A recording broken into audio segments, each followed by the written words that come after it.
கர்த்தருக்கு ஸ்தோத்திரம். பரிசுத்த வேதாகமத்தில் கூறப்பட்டிருக்கிறபடி லெபனான் நாடு மிக விரைவில் இஸ்ரேல் வசமாகும். இஸ்ரேல் ராணுவம் லெபனான் நாட்டில் உள்ள இஸ்புல்லா பயங்கரவாதிகள் மீது இப்போது கடுமையான தாக்குதலை நடத்தியிருக்கிறது. இஸ்ரேலுக்கும் லெபனானுக்கும் இடையில் கடுமையான யுத்தம் ஆரம்பித்து விட்டதாகவே கூறப்படுகிறது. லெபனான் நாடு இஸ்ரேலின் வடக்கு பகுதியில் உள்ளது. இஸ்ரேல் லெபனானின் தெற்கு பகுதியில் உள்ள இஸ்புல்லா தீவிரவாதிகளின் நிலைகளை குறிவைத்து தாக்கியிருக்கிறது.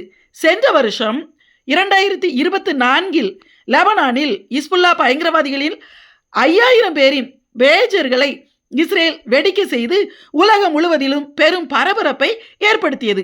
அதன் பிறகு அந்த இஸ்புல்லா அமைப்பின் அத்தனை தலைவர்களையும் இஸ்ரேல் கொன்று போட்டது.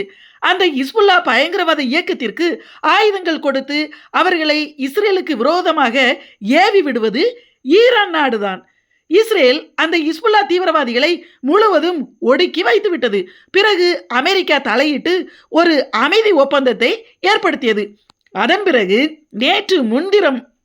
நேற்றைக்கு முன்தினம் வரை இஸ்புல்லா இயக்கத்தினர் இஸ்ரேலுக்கு பயந்து அடங்கி இருந்தார்கள்.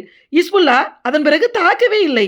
ஆனால் இஸ்ரேல் அதன் பிறகும் எத்தனையோ முறை லெபனானில் தாக்குதல் நடத்தி அந்த பயங்கரவாதிகளை கட்டுப்படுத்தி கொண்டே இருந்தது.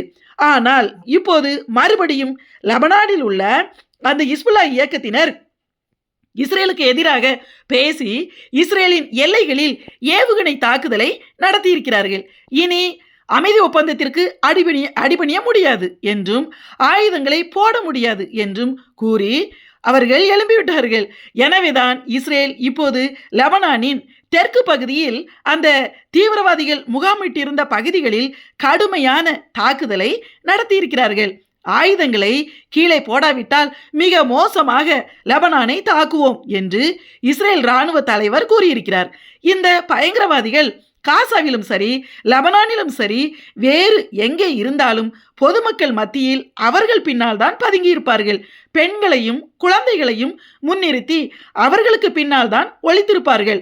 அந்த மக்களும் அப்படிப்பட்ட பயங்கரவாதிகளுக்கு ஆதரவாகவே இருக்கிறார்கள். இப்போதும் கூட இஸ்ரேல் இராணுவம் லெபனானை தாக்குவதற்கு முன்னால் அந்த பகுதியில் உள்ள மக்களை வெளியேறும்படி இஸ்ரேல் கூறி அவர்களை வெளியேற்றிய பிறகே அறிவிப்பு கொடுத்து 1 மணி நேரம் கழித்துதான் இஸ்ரேல் இராணுவம் அந்த பயங்கரவாதிகள் மீது தாக்குதல் நடத்தியது. இப்போது இஸ்ரேலை சுற்றிலும் காசா, லெபனான், சிரியா, ஏமன், இனி விரைவில் ஈரான், இப்படி யுத்தம் நடந்து கொண்டே இருக்கிறது. இந்த யுத்தங்கள் இனி நிற்கப் போவது இல்லை. இந்த யுத்தங்கள் எல்லாம் இனி ஒரு மிகப்பெரிய யுத்தம் வரை நீண்டு கொண்டேதான் செல்லும். அந்த யுத்தத்தின் முடிவில் இந்த எல்லா நிலப்பகுதிகளுமே இஸ்ரேலின் நிலப்பகுதிகளாக மாற்றப்பட்டு இஸ்ரேலுக்கு கிடைக்கும். எனவே இப்போது நடக்கிற இஸ்ரேலின் யுத்தங்கள் இனி நிற்கப் போவதே கிடையாது. தேவன் இஸ்ரேல் ஜனங்களுக்கு வாக்களித்து கொடுத்த பகுதிகள் என்பது இந்த லெபனான் நாட்டையும் உள்ளடக்கிய பகுதிதான். இனி லெபனான் இஸ்ரேல் வசம் ஆகும்.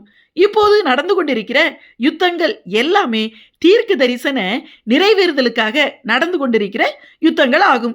சில நாட்கள் சும்மா யுத்தம் நிற்பது போல் தெரிந்தாலும் உண்மையில் எந்த யுத்தமும் இனி நிற்கப் போவது இல்லை. இஸ்ரேல் ஜனங்களை எகிப்தில் அடிமைப்படுத்தி கொடுமைப்படுத்திய பார்வோனையும் அவன் ஜனங்களையும் அழிப்பதற்காக தேவனாகிய கர்த்தர் பார்வோனின் இருதயத்தை கடினப்படுத்தினார். அவன் அழிந்து போவதற்காகவே மறுபடி அப்படி கடினப்பட்டான். அதேபோல் இப்போது இஸ்ரேலை சுற்றியிருக்கிற எல்லா நாடுகளிலும் ஈரான் தன்னுடைய தீவிரவாத குழுக்களை வைத்து இஸ்ரேலை வேதனைப்படுத்தி கொண்டே இருக்கிறது. அந்த தீவிரவாதிகளுக்கு மறுபடி ஆயுதங்களை கொடுத்து ஈரான் ஏவி விடுகிறது. இஸ்ரேலுக்கு எதிராக ஈரான் கடினப்பட்டு கொண்டே இருக்கிறது. காரணம், மிக விரைவில் தேவனுடைய நியாய தீர்ப்பை அந்த ஈரான் நாடு பெறப்போகிறது. இனி வரப்போகிற பெரிய யுத்தத்தில் ஈரான் மோசமாக அழிக்கப்பட போகிறது. இப்போது மறுபடியும் லெபனானின் இஸ்புல்லா தீவிரவாதிகளுக்கு ஈரான் ஆயுதங்களை கொடுத்து இஸ்ரேலுக்கு விரோதமாக ஏவி விட்டிருக்கிறது. எப்படி தெரியுமா? லெபனானில் இருக்கிற இஸ்புல்லா பயங்கரவாதிகள் சிரியா நாட்டிற்குள் பெரிய அளவில் நுழைந்திருக்கிறார்கள். அங்கே சிரியாவின் பொதுமக்களைப் போல அந்த தீவிரவாதிகள் மக்களோடு மக்களாக கலந்து விட்டதாக சொல்லப்படுகிறது. ஈரான் நாடு அந்த இஸ்புல்லா தீவிரவாதிகளுக்கு பெரிய அளவில் ஆயுதங்களை ஈராக்கின் வழியாக சிரியாவுக்கு கடத்தியிருக்கிறார்கள். சிரியாவில் ஏற்கனவே புகுந்துவிட்ட இஸ்புல்லா தீவிரவாதிகள் ஈராக் வழியாக ஈரானால் அனுப்பப்பட்ட ஆயுதங்களை, ஏவுகணைகளை சிரியாவில் பெற்றுக்கொண்டு மறுபடியும் லெபனானுக்கு வந்து லெபனானிலிருந்து இஸ்ரேலை தாக்குவதற்கு இப்போது ஆயத்தமாக இருக்கிறார்கள். அப்படி ஈரானிடமிருந்து கடத்தப்பட்ட 20,000 ஏவுகணைகள் இப்போது லெபனானில் இஸ்புல்லா பயங்கரவாதிகளிடம் இருப்பதாக கூறப்படுகிறது. எனவே இஸ்ரேல் அரசாங்கம் லெபனானின் ஜனாதிபதியிடம் இஸ்புல்லா பயங்கரவாதிகளை ஆயுதங்களை கைவிட்டு சரணடைய செய்ய வேண்டும் என்றும், அப்படி ஆயுதங்களை போடாவிட்டால் லெபனானை இஸ்ரேல் மிக கடுமையாக தாக்கும் என்றும் எச்சரித்திருக்கிறது. இதில் ஒரு விஷயம் என்னவென்றால், லெபனானின் மொத்த மக்கள் தொகை 50,60,000 ஆகும். அவர்களில் 60% இஸ்லாமியர்கள், 40% கிறிஸ்தவர்கள். லெபனான் முழுவதுமே கிறிஸ்தவ நாடாகத்தான் இருந்தது. லெபனானுக்குள் நுழைந்த அரேபிய இஸ்லாமியர்கள் அங்குள்ள கிறிஸ்தவர்களை துரத்திவிட்டு ஆக்கிரமித்து கொண்டார்கள். இப்படித்தான் அங்கு இஸ்புல்லா பயங்கரவாதம் உருவாகியது. லெபனானில் எப்போதுமே கிறிஸ்தவர்களுக்கும் இஸ்லாமியர்களுக்கும் இடையில் வன்முறைகள் நடந்து கொண்டே இருந்ததால் அவர்களுக்கு இடையில் சில ஒப்பந்தங்களை அமெரிக்கா போன்ற நாடுகள் கொண்டு வந்தன. அதன்படி லெபனானில் எப்போதுமே ஜனாதிபதி என்பவர் கிறிஸ்தவராகத்தான் இருப்பார், பிரதமர் என்பவர் இஸ்லாமியராக இருப்பார். லெபனானில் பிரதமர் பதவியை விட ஜனாதிபதியின் பதவிதான் அதிக அதிகாரம் உடையதாகும். எனவே லெபனானின் ஜனாதிபதி என்பவர் எப்போதுமே இஸ்ரேலுக்கும் அமெரிக்காவுக்கும் ஆதரவானவராகவே இருப்பார். ஆனால் அங்குள்ள பிரதமர் இஸ்புல்லா பயங்கரவாதிகளுக்கு ஆதரவாகவே செயல்படுவார். இதனால் லெபனானில் எப்போதுமே பிரச்சனை தான். இப்போது லெபனானில் ஜனாதிபதியாக இருப்பவர் ஜோசப் ஆன் என்பவர் ஆவார். அந்த நாட்டின் பிரதமராக இருப்பவர் நவாப் சாலம் என்பவர் ஆவார். லெபனானின் இஸ்லாமிய மக்கள் இஸ்புல்லா தீவிரவாதிகளுக்கு ஆதரவாக இருக்கிறார்கள். எனவே லெபனானின் ஜனாதிபதி அந்த தீவிரவாதிகளை ஆயுதங்களை கீழே போட்டு சரணடைய சொல்லி தனது லெபனான் இராணுவத்தை வைத்து அடக்க முயன்றால் லெபனானில் உள்நாட்டு கலவரம் வரும். எனவே இனி இஸ்ரேல் லெபனான் யுத்தம் இன்னும் அதிகமாகவே மாறுமே தவிர குறைய போவது கிடையாது. நமது பரிசுத்த வேதாகமத்தில் லீபனோன் என்று கூறப்பட்டிருக்கிற பகுதிதான் இப்போதைய லெபனான் நாடு ஆகும். இந்த லெபனானில் தற்போதைய பெரிய பட்டணங்களாகிய டயர் மற்றும் சிடோன் என்கிற நகரங்கள் பைபிளில் தீரு சீதோன் பட்டணங்கள் என்று குறிப்பிடப்பட்டுள்ளது. இந்த தீரு சீதோன் பட்டணங்கள் வேதாகம காலத்தில் இஸ்ரேலின் ஒருங்கிணைந்த பகுதிகளாகவே இருந்தது. லீபனோன் அதாவது லெபனான் நாடு என்பது 2 பெரிய மலைகளுக்கு நடுவில் உள்ள பள்ளத்தாக்கில் அமைந்திருக்கிற நாடாகும்.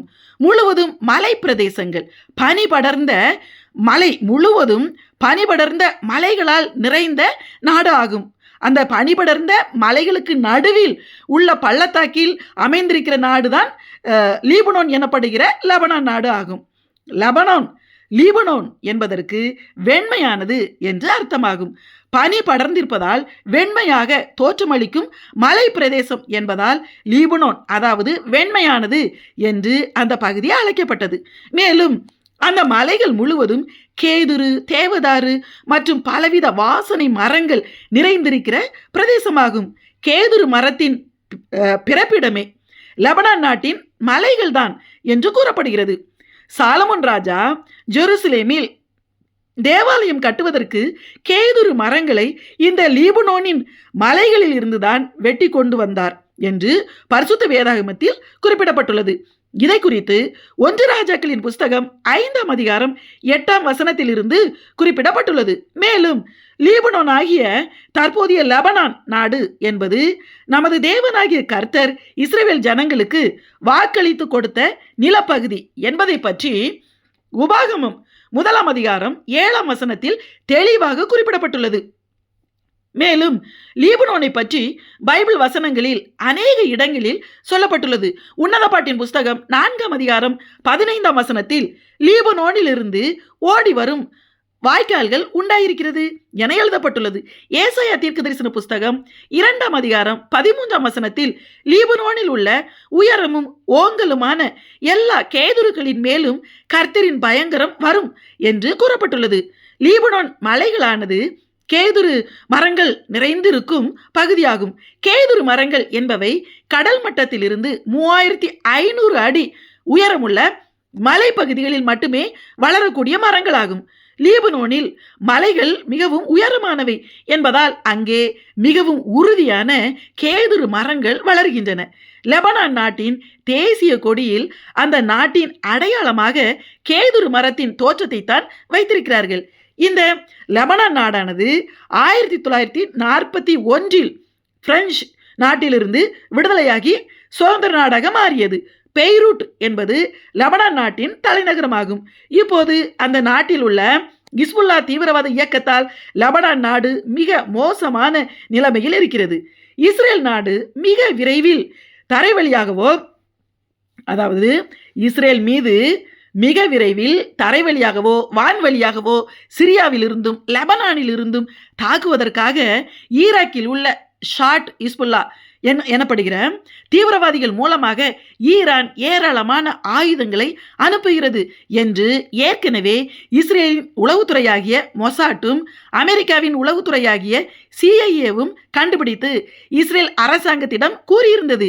மொசாட் உளவுத்துறை கூறியபடியே இப்போது 20,000 ஏவுகணைகள் ஈரானிலிருந்து ஈராக் வழியாக சிரியாவுக்கு வந்து லெபனானில் உள்ள ஹிஸ்புல்லா தீவிரவாதிகளுக்கு ஈரானால் கொடுக்கப்பட்டிருக்கிறது.